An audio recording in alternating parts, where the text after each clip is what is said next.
Jai Shri Krishna. Today is Friday, May 22, 2026, and moon is still in Ashlesha Nakshatra. So, and Lagna is also Cancer ascendant, and Lagna is also in Ashlesha Nakshatra. I was initially planning to do only one video of the Sarpa Bali, which is also called the Nagaraja Puja or the Ashlesha Bali, right? But with a lot of feedback and questions and comments, and of course it's Mercury, so there has to be a duality, and it's also Friday, so a duality also has to kick in. All right. So this is part 2 of Sarpa Bali or Ashlesha Bali or Nagaraja Puja. Okay, if you have not watched part 1, please watch part 1 before you come to part 2.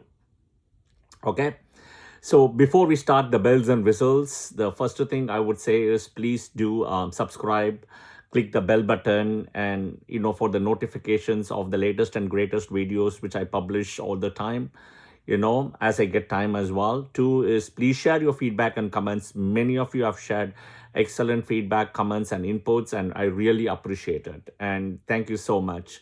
That is where I always say moon is married to the nakshatras as per our Vedas and Puranas, and you connect the moon with the nakshatra. Yeah? Okay. Third one is I do teach weekly Clubhouse sessions, Wednesday, 7:20 p.m., 7:30 p.m. Central Time, US. So if you have a chance, please come to the live session, or you can always download the app and come and listen to the recorded sections from the archives.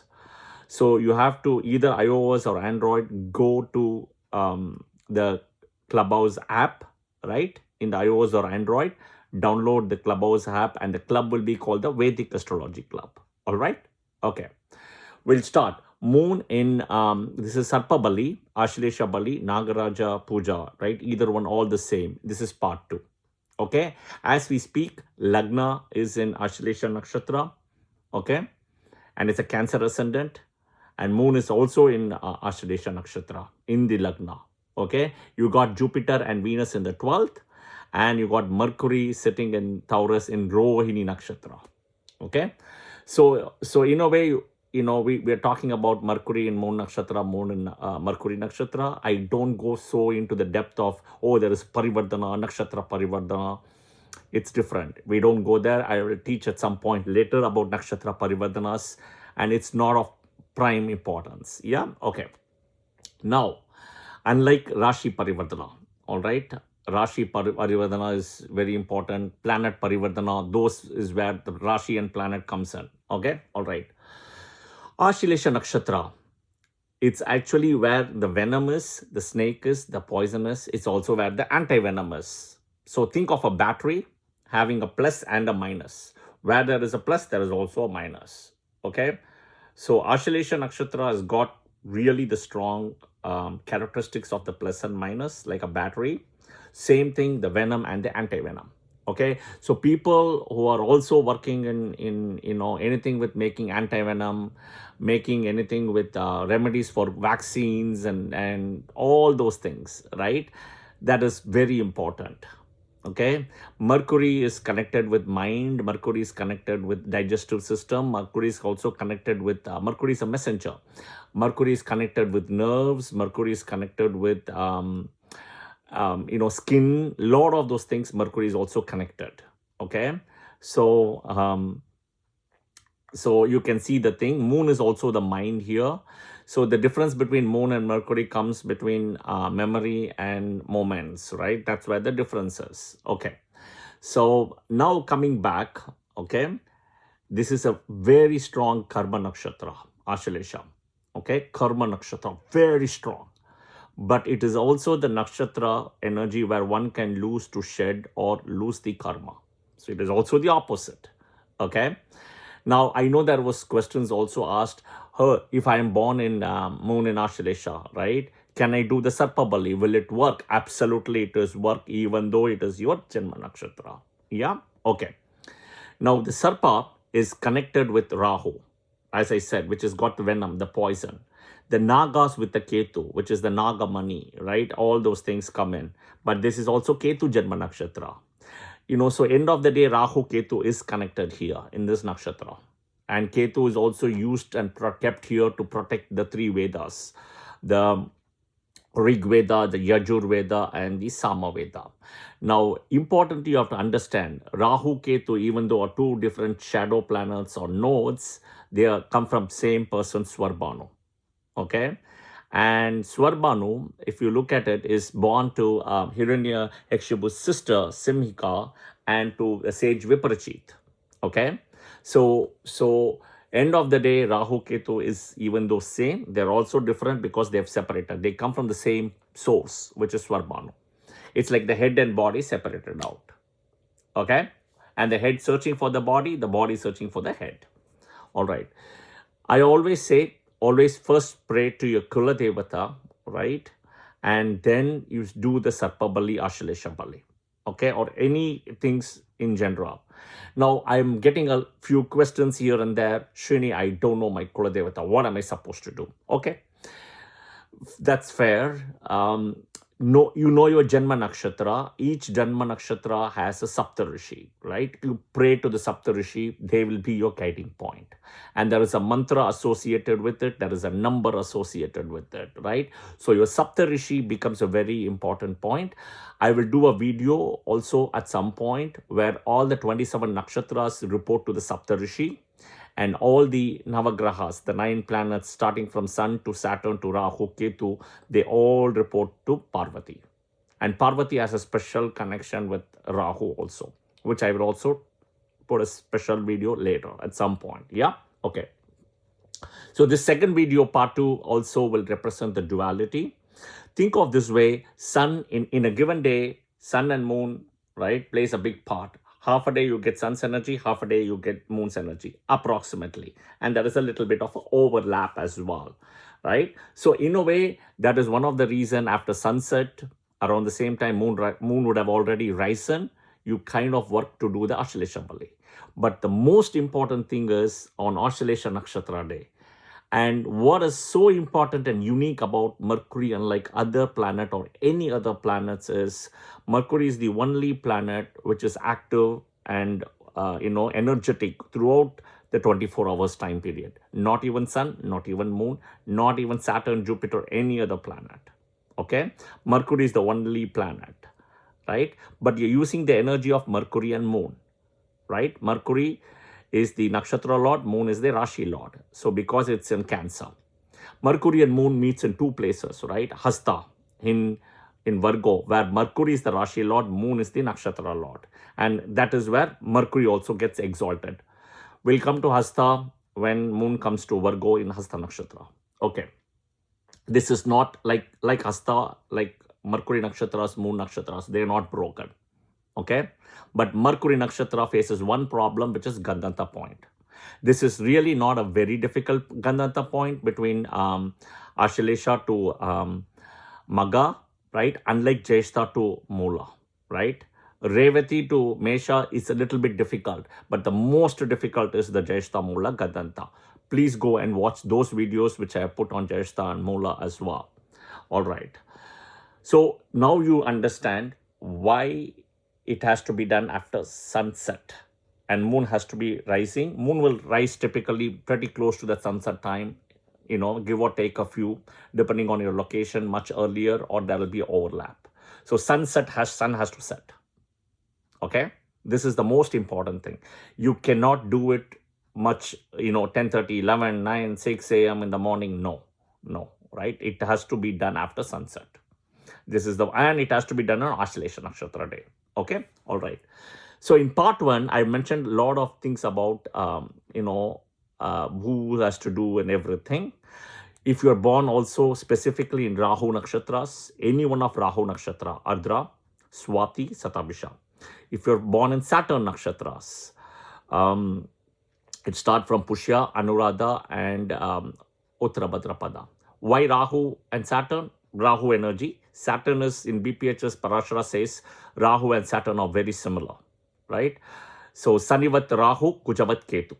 So Ketu also comes here, Ketu Nakshatras, Ashwini Maga Mula. Okay, Mars Nakshatra, Mrigashira, then Chitra, and then Dhanishta, right? I would definitely say do Sarpa Bali, Ashlesha Bali. Okay, people, all of them undergoing Rahu Mahadasa, definitely do this, Rahu Mahadasa, and then Rahu Antardasa also. Okay, all Rahu Ketu nakshatras, right? If you see, for example, will always be in a male Rashi. Okay, think about Ashwini Nakshatra, which is Ketu, in Aries, male Rashi. Think about Ardra Nakshatra, which is in Gemini, again a male Rashi. Think about Maga Nakshatra, which is in Leo, male Rashi. Think about Swati Nakshatra, which is in Libra, male Rashi. Think about Mola Nakshatra, which is in Sagittarius, which is male Rashi. Think about Satabhisha Nakshatra, which is in Aquarius, Kumbha Rashi, male Rashi. There is a reason why all the Rahu, Ketu nakshatras will only come in male Rashi. And I will do a separate video later, but do understand that because they block lineage. They are also controlled with lineage. If you see with Ashlesha, there is a lineage link, there is a DNA link, right? The genetic code, everything is there. If you see the snake, right, the 8, if you see, it's like the DNA and RNA together. Okay, so Saturn is more like a 8, we call it Saturn, right? The 8 number. Pusha is also 8. Anuradha, if you see, is 17th nakshatra, you add 8. And Uttara Bhadrapada is 26th, you add 8. Right? So you see more like the 8 there, right? You see the same 8 energy in a way, but little bit broken. They're not like together. They are the opposing snakes. So you see that also. And if you do it like the reverse, it becomes infinity. And Rahu is always associated with infinity and a blue color also. Okay, same thing from a Vibgyor perspective. If you see, Rahu is more like ultraviolet blue, invisible spectrum. Saturn is like indigo blue, visible spectrum. Okay, Saturn. Same thing, Ketu, infrared in invisible spectrum. Mars is the visible red in the visible spectrum. So you can see the connection between the two. Same thing also, if you look at it, Rahu Mahadasa is 18 years, Saturn Mahadasa is 19 years. Okay, very similar. Ketu and Mars, both of them 7 years, Mahadasa. Okay, and I'm following the Vimshottari Udu Mahadasa. Okay, now the best days typically to do also, apart from Ashlesha Nakshatra, sunset, everything, right? The best days will be Monday, Wednesday, Friday, Saturday. Monday because it's got moon energy, right? The Cancer Rashi. Wednesday because Ashlesha Nakshatra, Mercury day. Friday, why is the question, right? Because it's Shukracharya. And the number one favorite disciple of the deity Shukra, Venus, is Rahu, Swarbhanu. Okay? So he is his pet and favorite. For everything, it's like an ardent devotee of Shukracharya is Swarbhanu. Okay? In a way, he was also got the, the Amrit from the Samutra Manthan and everything. And in a way, the story goes when the head was split upon, right? Rahu was revived by Shukracharya. Ketu was revived by Guru Brihaspati. So that is one of the reasons Ketu and Brihaspati has a very good link of moksha. Rahu has got a very good link with Shukra, which is more like a bhoga, right? So Rahu Venus connection is like a bhoga, Ketu Jupiter connection is like a moksha. Okay, all right. So now we have spoken, and then Saturday. Saturday is because Rahu acts like Saturn. So Sanivat Rahu, Kuchavat Ketu, right? The energy of Rahu is also in a Saturday. All right. Now you can also see at some point, right, the Abhijit Murta, right, won't work on a Wednesday. Right, Abhijit Murta is also Sun is in the 12th house. 10th house at it's around 12 o'clock. It's called the midheaven. So Sun in the 10th house at 12 noon approximately. Right, that's the peak Sun. You will see the heat. It won't work. Why? Because Rahu call exactly will come on that time on a Wednesday. Okay, so this is something to note. All right. The next important thing is I mentioned in part 1 about moon with strength. Moon with strength is you always see the position from Sun. Okay, Sun has to be in Libra somewhere. Okay, at Visakha Nakshatra, at Northern Swati, Visakha Nakshatra. So it is like a Kendra, also away degrees Visakha. Okay, and Sun's best position will be when Sun is in Makara, Capricorn. Okay? So anywhere from Sun, all the way from Libra to all the way to Makara, to all the way till Mesha. Okay? In Mesha, Sun can be maximum in Bharani Nakshatra, which is, it will finish around 20 degrees, right? That's it. Okay? Because of the strength, we have to calculate. Kritika Pada 1, Pada 2 also you can do, but it depends on the moon position at what degree you're putting. Okay? But safe Bharani. So basically, Sun in Libra to Sun in Aries, anywhere Sun can be around this position when you are looking for a Sarpa Bali, Ashlesha Bali. The moon has to be with strength. This is important. The other important thing is moon should not be conjunct with Saturn, Rahu or Ketu. Specifically, when moon is in Ashlesha, Saturn, Rahu, Ketu should not be in Ashlesha. Okay, should not be there, because they will absorb all that energy, all the punya of what you're doing. So end of the day, it may not reach to the deity. So think about it. You can still do it, but you may have to do it the second time. The first time may not work, the second time will work, right? So you have to remember that nakshatra where moon is sitting, Ashlesha, should not be afflicted specifically with Saturn, Rahu, Ketu, specifically. Okay? All right. So now, kind of summarized, we'll go back to one of the important thing. Okay? In part 1, I've mentioned about, a few temples which I have come to know, and people can comment in the comment section if I'm wrong, and I'm happy to, take the feedback as well.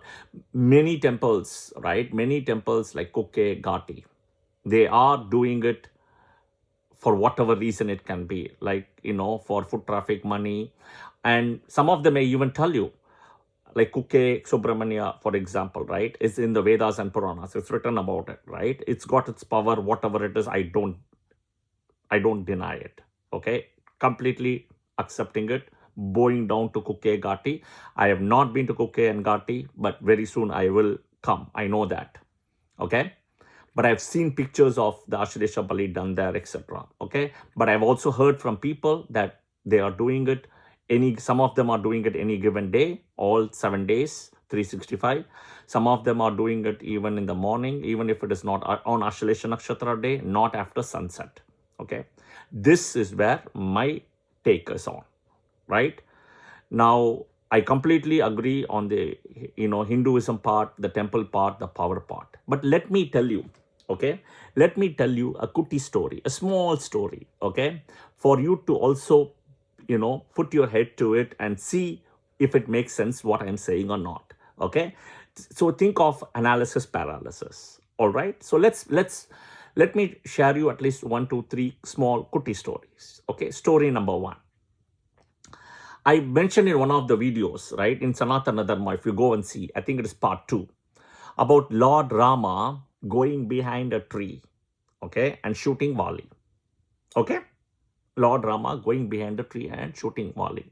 Now, Lord Rama, right, Rama is a reincarnation of Vishnu. We all know that, okay? And he is like a god. He's got all the divine, vastras, the Shastras, he's learned everything, and the bow, arrow, everything, right? Why Lord Rama has to go behind a tree and shoot Vali? Is Vali really so powerful? I would say yes, absolutely, one can say. But is he powerful than Rama? That's a question mark. That's a question mark. Okay? Why I am saying that is because Brahma has given a boon to Vali, that whoever comes, in front of you, you will take 50% of their strength on top of your own strength. So 50% strength of Rama will come. So the boon has been given, right? So there was something, it's like honoring the word, honoring the boon. So Rama cannot do it. This is the fact. You have to understand it, even though it's Lord Rama. Okay? So there is some kind of a catch. Okay? That limitation. So this is number 1. Okay? So think about this story. The second one is a very interesting story. Okay? Vishnu as Mohini avatar. Okay? Vishnu as Mohini avatar.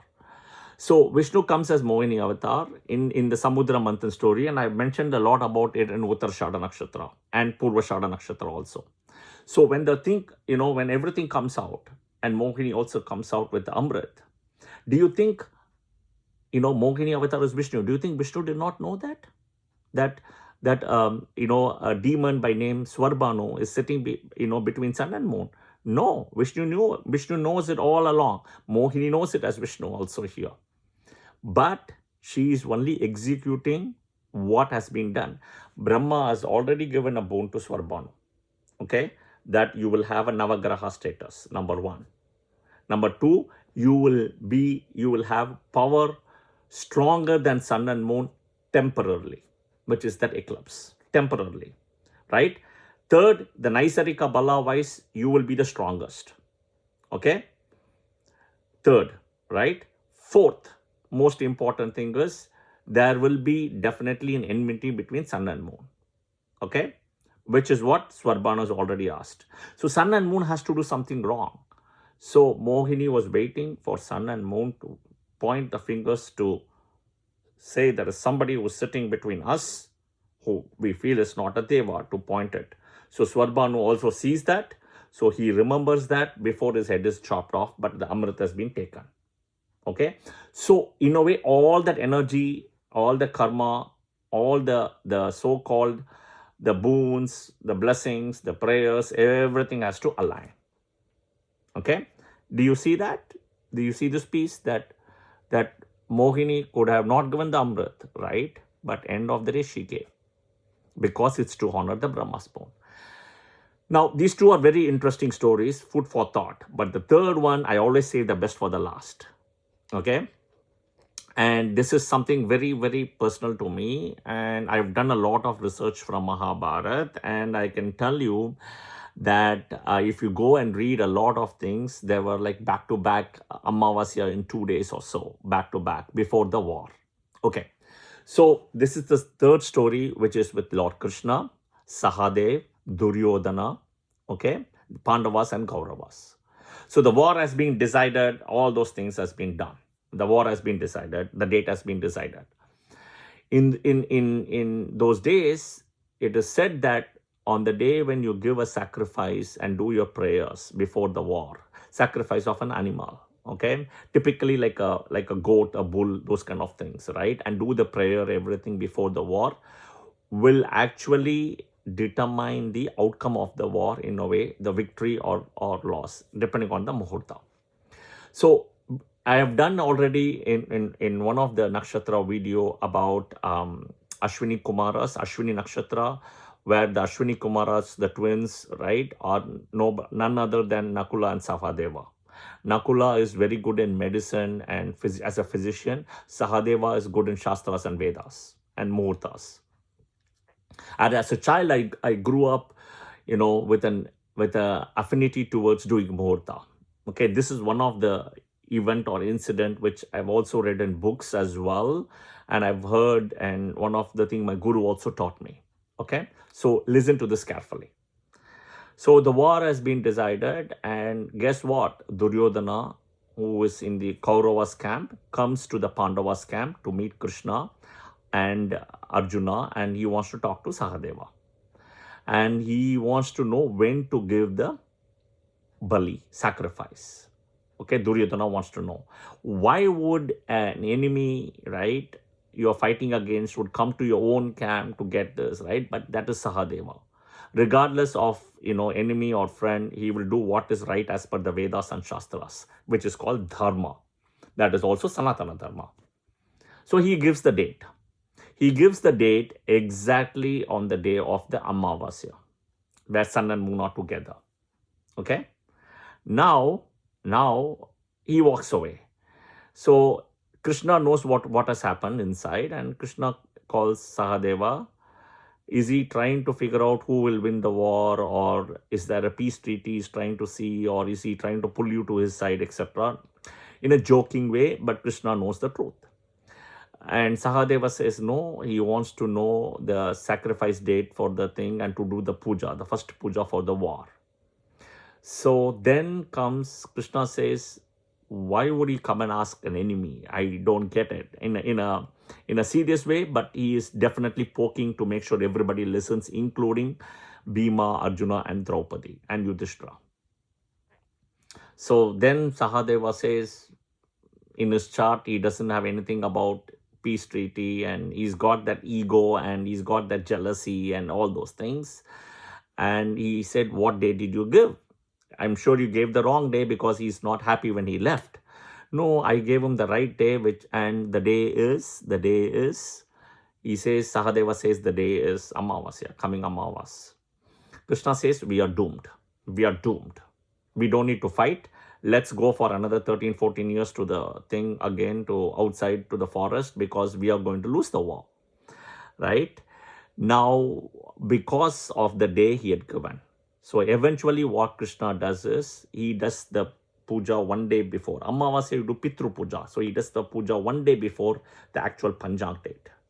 Because of that, what happens, a lot of people who believe in Lord Krishna does the same thing. Okay? And eventually, Kauravas give sacrifice the next day, right? After Amavasya in this case, because Krishna has changed the point, the position. In a way, Sun and Moon himself has to come and talk to him to tell him that he's doing wrong, but he kind of clarifies that when Sun and Moon are seen together from an Earth perspective, it's Amavasya. So the thing is, the point is, the bigger question or the bigger takeaway for all of you in this is, will the outcome of a sacrifice determine the outcome of a war? Will the timing of the sacrifice, will the sacrifice determine the outcome of the war? In this case, yes, it is. It is. Right? So there is a timing, there is an outcome. The timing is Amavasya day. You give the sacrifice, you will win the war. So what is timing? Timing is Muhurta. What is Muhurta? When to do? Who is Lord Krishna? He is again a reincarnation of Vishnu, like Rama. But why has he to go and change one day before the Amavasya to trigger the Amavasya a day before? By bringing the sun and moon to earth and show that they are conjunct. Right? Think. Because this is the Muhurta. Even Lord Krishna has to work around it. It is not like you give the outcome, you give the sacrifice when you want. The war outcome is in my hands. The war outcome is because I will take care of it. No, he did not. So what does this mean, guys? This means very clearly there is the power of Muhurta, there is the power of timing, there is the power of Nakshatra, there is the power of sunrise, sunset, there is the power of, in a way, planets, the 9 planets, the 12 Rashis, the 27 Nakshatras, the 4 Padas, Navamsha, D1, all of it, there is a power, because this is the cosmic power. Okay? Think about this, watch the video 1 time, 2 times for me, that, what I have broken down, right? Watch this video the way I have broken down. You can always share your comments and questions, but this is the reality. Okay? All right. Now, the header of this picture, this video 2, will be Ashlesha Puja, which we have done recently in AVP Dhanvantri Temple in Coimbatore near the Olympus bus stop. I'm only, sharing their picture, their information, because I have done a lot of pujas there, including Ashlesha Bali, Sarpa Bali, etc. And I've seen them do the best. They follow the right way of doing it. And as I said, I don't know, right? I've not seen many other places, but whatever I've heard, I've shared about, be it Gati or Subramania, Koke Subramania, etc. Okay? The important thing is, 2 or 3 things, right? The link also I'm going to share in this one also. Please see all the pictures, right, of the AVP Dhanvantri Temple, number 1. Number 2 is also, the header picture is also of the AVP Dhanvantri Temple. The main priest who was doing it, I really don't know his name also, to be honest, okay? He's coming from somewhere, I don't know whether in the suburbs of Kerala or Karnataka, Bangalore, I could be wrong, okay? But he's not from the Coimbatore place. He comes from either the suburbs of Coimbatore, Karnataka, or Coimbatore, Kerala, okay? This is all Parashurama Kshetra in a way, right? Please go and take his blessings after the puja, okay? He is very powerful, and ask him that you're doing this puja for X, Y, or Z, and please take his blessings, because I can tell you he's extremely blessed with the Sarpa and Naga energy. He is a really blessed priest, and I have not seen many priests like that. He is one among the few priests I have seen who is superbly blessed. Okay. Now also take vessels and containers, small containers, which has a closure like a stainless steel container for the prasad, okay, of the puja. Sit down, have the prasad, pray to your Kula Devata before having the prasad, and pray that all the things have come. Even before you attend this puja, pray to your Kula Devata. Your Kula Devata is the veto power. This is important. Okay. Now make sure also the person whom you're doing the puja, he or she is with you. Do with 100% belief, and I will tell you, you will see positive results in a span of 28 days over a period of 8 months' time. Every 28 days over a period of 8 months' time. Do remember that it is not instant. Okay, you won't see instant changes for what you have prayed. It will take its time. It has to change. The karma has to change. Okay, understand Hinduism, Sanatana Dharma, and your karma, dharma, all those things. This is not like fast food or a fast fashion. Okay, this is not fast food that you go order, you get in 2 minutes, right? It doesn't happen. I do want to highlight this for you. Okay, so but keep the faith, keep the belief 100%. This is the most important thing.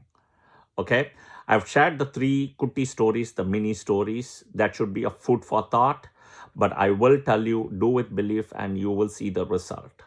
Okay. And as I said, I'm not here to recommend any particular temple, but I will tell you when somebody does something which stands out for me, and I see that they're doing it the perfect way, the right way, I will definitely vouch for it. Now for Kuke, Gati, etc., you please do your groundwork. But I have given all the rules, I have given all the info, I have given all the insights for you to break it down and question and validate. All right. This is the part 2 video. I hope this was helpful. Please share your comments and feedback or questions in the comment section, and I will definitely try to answer when I get a chance. All right. Jai Shri Krishna. Thank you.